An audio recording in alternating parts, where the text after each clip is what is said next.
Rencontrer Jerry et Sylvia Lynn.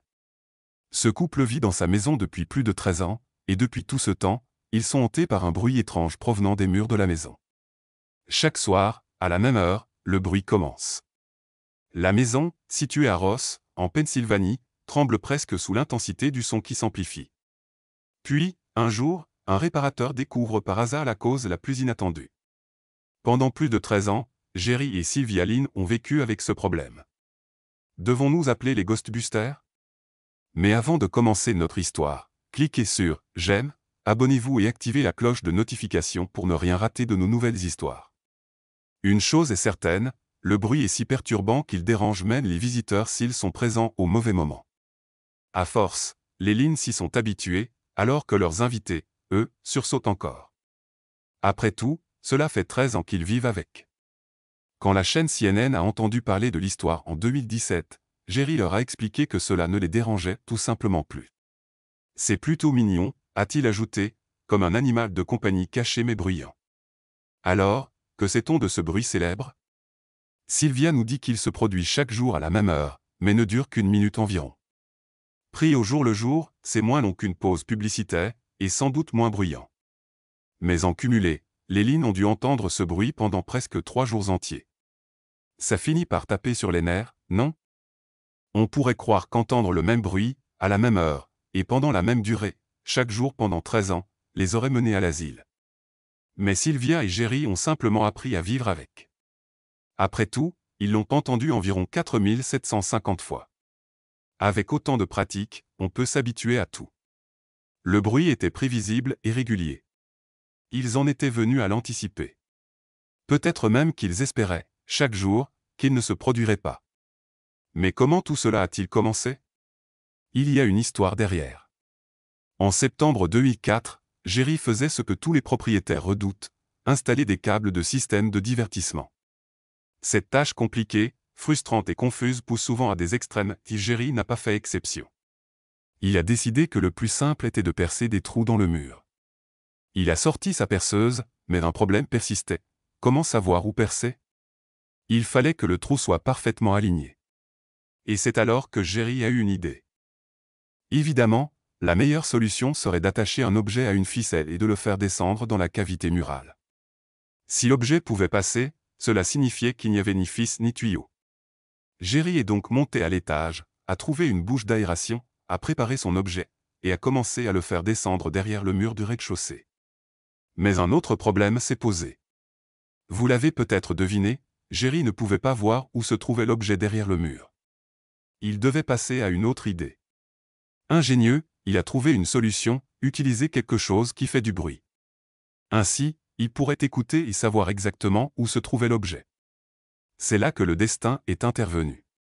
Jerry, sans savoir que ce qu'il allait faire allait impacter sa vie pendant 13 ans, a attaché un petit réveil numérique à une ficelle et l'a fait descendre dans le mur.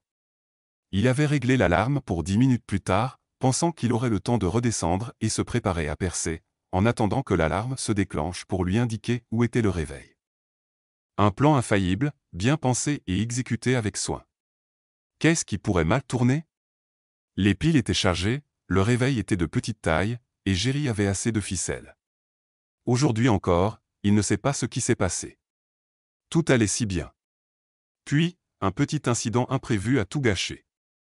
Pendant que Jerry faisait descendre le réveil, il y a eu une secousse dans la ficelle, qui a rebondi légèrement, le poids n'était plus suspendu. Un claque sourd a suivi, le réveil avait chuté au fond du mur.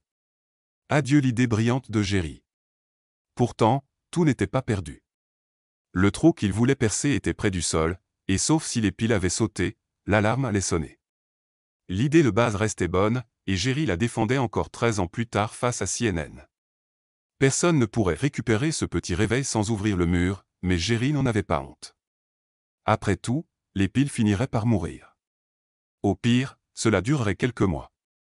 Tout serait terminé avant Noël, et Jerry avait réussi à brancher la télé. Tout allait bien. Mais Noël est venu, et reparti. Et le réveil sonnait toujours.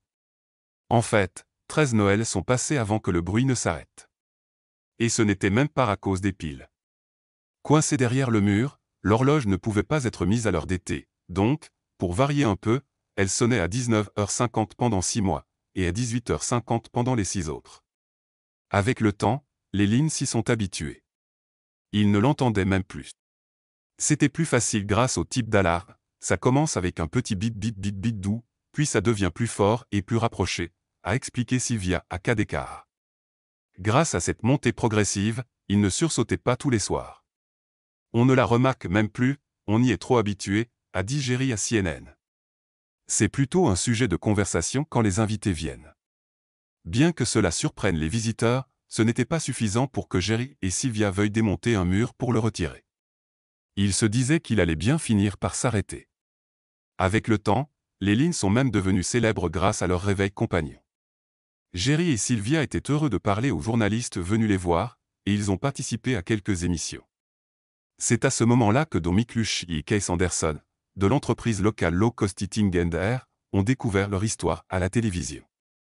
Ils ont pensé qu'ils pourraient aider. Munis d'outils que Jerry n'avait pas 13 ans auparavant, ils sont venus chez les lignes. Don a fini par repérer l'objet. Je vois un réveil aux chiffres lumineux coincé sur un fil.